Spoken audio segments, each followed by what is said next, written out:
وہ ایک لمبی کہانی ہو جاتی ہے کہ کون کیسے ٹکٹ لے کر آئے ہیں، کیسے فیصلے ہوئے ہیں، میں اس میں نہیں پڑھنا چاہتا.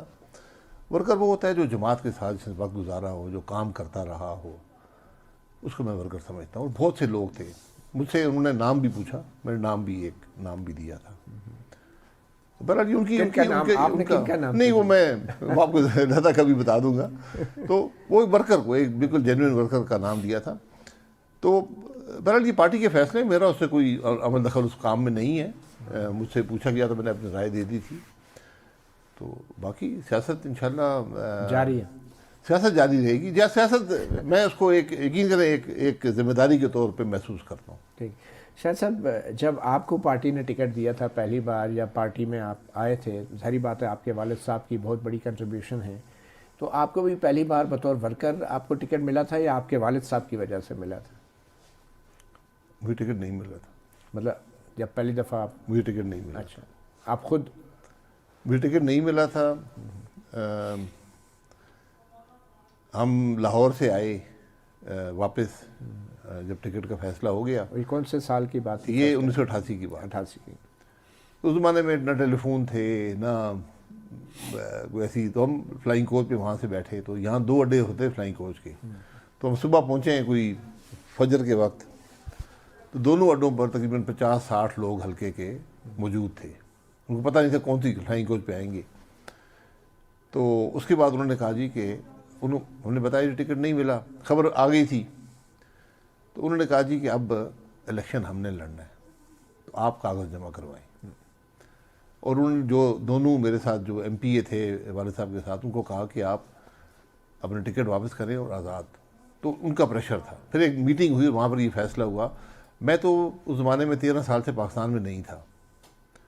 میں امریکہ تھا، اس کے بعد سعودی عرب میں کام کرتا تھا. کوئی سیاسی آپ کی ایکٹیویزم نہیں تھی؟ نہ، میرے کوئی مجھ سے واقفیت ہی نہیں تھی. لیکن لوگوں نے کہا جی کہ جو آپ کے والد صاحب کی سیاست ہمیں پسند تھی. میرے والد صاحب صرف 3 سال سیاست میں رہے ہیں. 85 میں وہ آئے نان پارٹی الیکشنز میں، اور 88 میں ان کی وفات ہوئی. تو اس کے بعد لوگوں نے کہا جی وہ سیاست ہمیں پسند تھی. حلقے میں گروپنگ ہوتی ہے. تو اس حوالے سے ہم نے الیکشن لڑا، اور 2 بڑی جماعتیں تھیں اس زمانے میں، آئی جے آئی اور اتحاد تھا، اور پیپلز پارٹی تھی. تو دونوں لوگوں نے شکست دی. میرے تو کوئی سیاست سے تعلق نہیں تھا. اس کے بعد سے میں مسلم لیگ کے ساتھ لیکن ہوں. بعد میں آئی جے آئی کے آپ اس وقت میں نے آزاد میں منتخب ہوا، اور میں نے اپنا ووٹ بینظیر بھٹو صاحبہ کے خلاف دیا تھا. اپوزیشن بینچز سے صرف 4 ووٹ بینظیر بھٹو صاحبہ کے خلاف تھے. اور اس وقت بہت دباؤ تھا. کس کا دباؤ تھا اس وقت؟ لوگوں کا. اچھا، لوگوں کا. جی، بہت دباؤ تھا. آپ وہ الیکشن کا ماحول، میں اس کو بیان نہیں کر سکتا کہ اس وقت کیا ماحول تھا اسمبلی کے اندر. اور آپ ریکارڈ اگر اٹھا کر دیکھیں تو مجھے اب نمبر یاد نہیں ہے، 18 تھا یا 20 تھا یا 22 یا 26، وہ لوگ جو آئی جے آئی کے ٹکٹ پہ منتخب ہوئے تھے، اس زمانے میں کھڑے ہو کر ووٹ دینا پڑتا تھا پرائم منسٹر کے حق میں یا اس کے خلاف.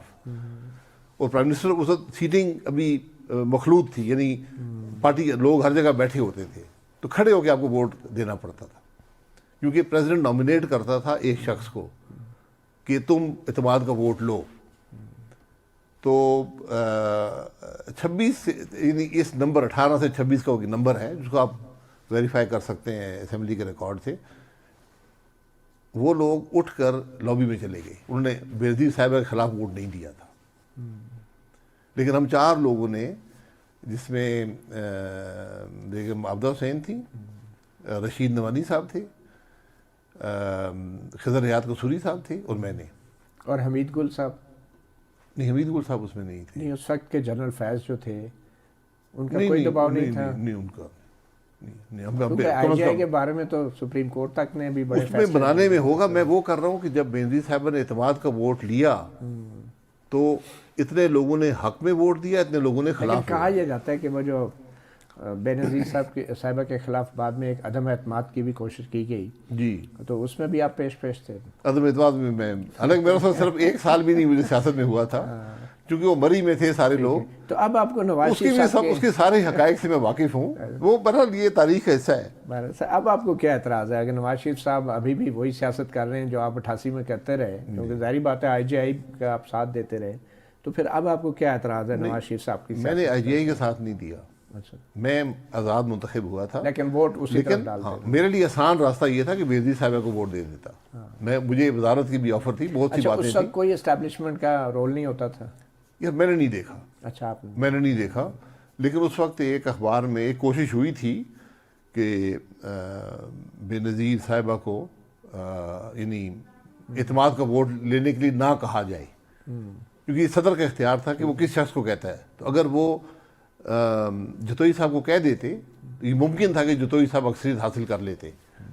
بہرحال آپ تسلیم کرتے ہیں کہ آئی جے کے حوالے سے عسکر خان کیس میں جو سپریم کورٹ میں حقائق سامنے آئے، خود لیفٹیننٹ جنرل اسد درانی جو اس وقت T G I S I تھے اور ایم آئی بھی تھے اس وقت، اور بعد میں پھر ایک بریگیڈیئر احمد صاحب کا بھی حلفیہ بیان آیا کہ کس طرح پیسے تقسیم کر کے آئی جے آئی بنوائی، تو کردار تو اس وقت بھی آپ کے دور میں بھی سیاست میں بہت ہے اسٹیبلشمنٹ کا. وہ تو سپریم کورٹ کے فیصلے میں کہا گیا ہے 90 کے الیکشن چوری کیے گئے، اور آپ بھی مانتے ہیں اس بات کو. میں تو ہر الیکشن کی بات کرتا ہوں. نہیں، یہ 88 کے الیکشن تھے، 88 کے الیکشن 88 کے تھے، جہاں لیکن بے نظیر صاحبہ زیادہ ووٹ لے گی. پھر 90 میں کیا ہوا؟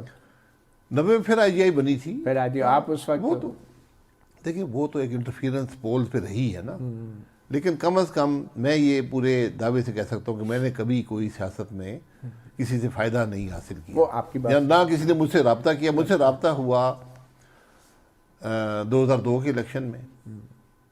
بہت دباؤ تھا کہ آپ شامل ہو جائیں کاف لیگ میں، اظہر صاحب کی پارٹی میں آ جائیں، یہ وہ. جنرل احسان نے رابطہ کیا تھا کس میں؟ وہ ابھی بہرحال اعلیٰ سطح پر بہت سے رابطے تھے. اب تو لے لیں، بہت عرصہ احتیام نہیں، وہ ٹھیک ہے. وہ دیکھیں جو آدمی زندہ ہے، احتیام ضمیر صاحب، اچھا، ان سے میرا ایک تعلق بھی تھا ان کے والد صاحب کی وجہ سے، تو کافی دباؤ تھا. ضمیر کی آواز پہ آپ نے ووٹ نہیں دیا؟ نہیں، وہ میری ان سے وفات تک ان سے ایک دوستی بن گئی اس کے بعد، اور وہ کافی زندگی میں بڑی مشکلات سے وہ گزرے، اور میں نے ان کو ایک لیکن انہوں نے آپ سے پریس کانفرنس نہیں کروائی یا آپ سے چلہ نہیں کٹوایا؟ نہیں، وہ نہیں، بڑی محبت سے بات کرتے تھے، اور ہمیشہ وہ کہتے تھے میں آپ کے گھر آؤں گا. تو میں نے اگر آپ سے یہ کہا جائے کہ آپ جو 2017 میں وزیر اعظم بنے، تو آپ کے وزیر اعظم بننے تک آپ کی سیاسی پرورش میں اسٹیبلشمنٹ کا بھی بہت بڑا رول رہا ہے، تو یہ غلط تو نہیں ہوگا؟ یہ غلط ہوگا. اچھا، میرا کبھی اسٹیبلشمنٹ سے کوئی تعلق نہیں رہا. نہیں، اب سیاست جن حالات میں کی ہے اس میں تو ممکن ہی نہیں جن حالات میں میرا براہ راست کوئی تعلق نہیں تھا. مجھے نہیں پتا کہ کب مدد ہوئی یا نہیں ہوئی، اور یہ حقیقت ہر الیکشن میں انٹرفیئرنس ہوئی ہے. کبھی کسی کو ہرایا گیا، کبھی کسی کو جتایا گیا. 2002 میں بڑی ایک سخت قسم کی بہت سخت دباؤ تھا. اس سے پہلے مجھے ایگزیکٹلی ایک دباؤ تھا کیا، وہ تھوڑا سا وضاحت کر دیں گے کس چیز کے لیے دباؤ تھا؟ 2002 دباؤ تھا کہ آپ کاف لیگ میں آ جائیں، آپ کاف لیگ جوائن کریں، میاں اظہر صاحب کی پارٹی میں آ جائیں. اور یہ ایک عجب اتفاق ہے کہ جو کاف لیگ بنی، جب بنائی گئی تو اس کا جو اجلاس تھا وہ میرے گھر کے تقریباً 100 گز دور وہ اجلاس تھا. یہ جو آپ نے دیکھا ہے نا جہاں سے دامنے کو سڑک جاتی ہے، یہ جو گرین ایریا یہاں پر ہے، اسے ڈبل سڑک نہیں تھی، بڑا گراؤنڈ تھا یہاں پر، اس میں کاف لیگ بنی تھی. پہلا اجلاس تھا. ایک بریڈر صاحب تھے جو لاہور سے آتے تھے، اور آپ سے رابطہ بھی کیا انہوں نے؟ جی، میرے پاس وہ گھر آ کے 4 گھنٹے بیٹھے رہے. میں نے اسے کہا، میں کہا دیکھیں بریڈر صاحب آپ نے انہیں کنونس کر لیا کہ نہیں، میں نے کنونس نہیں کیا. میں نے اسے کہا، میں کہا دیکھیں میں 2 سال جیل کاٹ آئے ہوں، مجھے آپ جیل بھیج دیں گے، میں پھر چلا جاؤں گا. میں جب جیل گیا تھا تو میں، آپ یقین کریں، 5 سے 7 سال کی نیت سے گیا تھا کہ یہ گزارنا پڑے گا. آپ کی باتوں سے تو لگتا ہے کہ آپ کے لیے کوئی انوکھی بات نہیں ہے اسٹیبلشمنٹ کا، جو سیاستدانوں سے رابطہ کرنا یا ایون ڈیل کرنا. تو آپ سے اب میں وقفہ لیتے ہیں ایک چھوٹی سی، آپ سے جاننے کی کوشش کروں گا. تو اس میں بیچارے نواز شریف کا کیا قصور ہے؟ آپ اگر کوئی ڈیل کر رہے ہیں تو اس میں آپ کو کیا اعتراض ہے؟ ایک چھوٹی سی بریک لیتے ہیں سر، واپس آتے ہیں. سابق وزیر اعظم شاہد خاقان عباسی ہمارے ساتھ موجود ہیں، اور پھر ہم بات کریں گے موجودہ سیاسی صورتحال پہ اور ان الیکشنز کے حوالے سے جن کے نتائج بظاہر جو ہیں وہ ہم پہلے سے ہی دیکھنے کو مل رہے ہیں. ایک چھوٹی سی بریک کے بعد.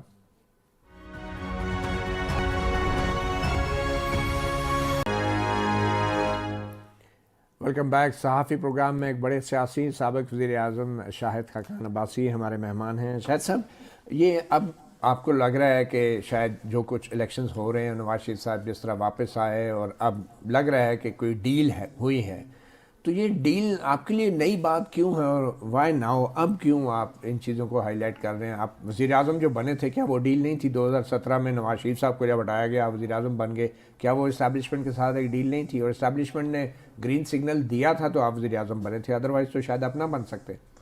دیکھیں یہاں ہر چیز کو ڈیل سمجھا جاتا ہے، مجھے آج کی کسی ڈیل کے لیے نہیں ہے، نہ ہی ماضی میں میں نے کبھی ڈیل کی ہے، نہ کبھی ڈیل کا حصہ رہا ہوں۔ تو پھر ناراضگی کس بات؟ نہیں، میں ناراضگی تو کوئی نہیں ہے، میں نے کب کہا ناراضگی ہے؟ سیاست میں ہمارے ملک میں اسٹیبلشمنٹ کا اثر ہے، اور وہ اثر آپ کو زیادہ نظر آتا ہے۔ اب تو خیر معاملہ بدل گیا ہے کہ آپ پہ دباؤ آتا ہے کہ آپ اپنی جماعت چھوڑ دیں یا کچھ ایسی بات کر لیں۔ وہ دباؤ مجھ پہ 2-3 مواقع پہ بہت زیادہ رہا ہے، بہرحال اس کو ہم نے سسٹین کیا جیسے بھی تھا۔ اب جو بات ہے کہ آج کیا حالات ہیں، آج آپ کو وقت بتائے گا، تاریخ بتائے گی۔ میں آج کچھ کہوں تو اسپیکولیشن ہوگی۔ میں جب 17 میں وزیر اعظم بنا، میں کسی ڈیل کا حصہ نہیں تھا۔ جماعت کی میٹنگ ہوئی، میاں صاحب نے بلائی، وہاں پر جو کچھ ہوا مجھ سے آپ نہ پوچھیں، آپ ان لوگوں سے پوچھیں جو وہاں موجود تھے۔ وہاں پوری پی ایم ایل این کی لیڈرشپ موجود تھی، شہباز صاحب بھی تھے، مریم بی بھی تھیں، سب ان سے پوچھتے ہیں کہ وہاں پر کیا بات چیت ہوئی تھی۔ آپ نے بظاہر ریزسٹ کیا تھا اس کو، جو بھی ہے، تو میں کبھی کسی کوئی ڈیل کر کے نہیں آیا۔ میں نے 10 مہینے وزیر اعظم رہا ہوں، میں نے ایک ریلیشن شپ رکھی اسٹیبلشمنٹ کے ساتھ، ایک مسائل کو حل کرنے کے لیے۔ تو یہ بھی ڈیل ہی تھی نا، ادروائز تو ڈیل پرائم نہیں منسٹر ہے، باس ہوتا ہے، ڈیل نہیں، باس ریلیشن شپ کیا ہوتی ہے؟ یہ بڑی غلط فہمی ہے۔ اچھا، یہاں آئینی طور پہ؟ جی، آئینی طور میں پہ آئینی طور پہ بات کر رہا ہوں، باس نہیں ہوتا۔ وزیر اعظم جو ہوتا ہے وہ کابینہ کا نمائندہ سمجھ لیں، فرسٹ امنگسٹ ایکولز ہوتا ہے، جو اس کو اختیار نہیں ہوتا کہ جو منہ سے زبان بولے وہ ملک میں قانون بن جاتا ہے۔ فوج کا ایک حقیقت ہے، اسٹیبلشمنٹ کی ایک حقیقت ہے، آپ نے ریلیشن شپ آپ بلڈ کرتے ہیں، 2 لوگ ہیں نا، اس کو آپ کیسے مینٹین کرتے ہیں؟ تو میں نے 2 لوگ نہیں سر، آئین میں کمانڈ اینڈ کنٹرول ہے فیڈرل گورنمنٹ کا، جی کمانڈ ریلیشن شپ یا 2 لوگوں کی اب بات بعد میں اشخاص ہی ہوتے ہیں نا، آئین تو بات نہیں بولتا نہیں ہے نا، یہ ادارے تو نہیں بولتے نا، 2 لوگ ہیں۔ میں سول جو اسٹیبلشمنٹ کو ہیڈ کرتا ہوں، میں وزیر اعظم ہوں، ایک آرمی کا ہیڈ ہوتا ہے۔ دونوں برابر ہوتے ہیں۔ ہمارے ملک میں 40 سال ماشاء اللہ رہا ہے صحیح۔ آئین، وہ جو ان کا حیثیت ہے وہ لکھی ہوئی ہے آئین کے اندر۔ کیا ملک اس کے مطابق چلتا ہے؟ بالکل نہیں۔